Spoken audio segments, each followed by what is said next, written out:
Alright, medyo familiar to pagkatapos ng trail ride. Lupa, putik. Wala kang pressure washer, mapipilitan ka mag-scrub nito. Isa-isahin, kada ngipin, kada nabi.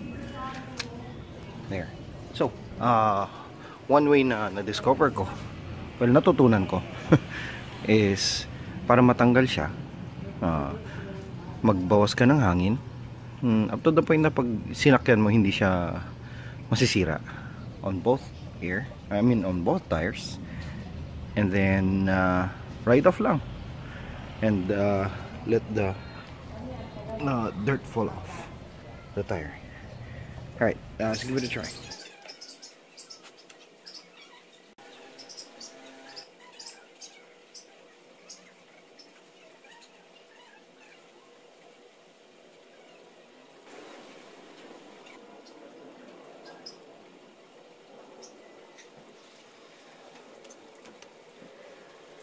As a result, nagkalat ako ng ganyang klase clay-like pulang lupa sa buong kalsada. Pero as you can see, nabawasan siya. Natira na lang yung talaga nakakapit sa gulong, which should be at least easier natanggalin during bike wash.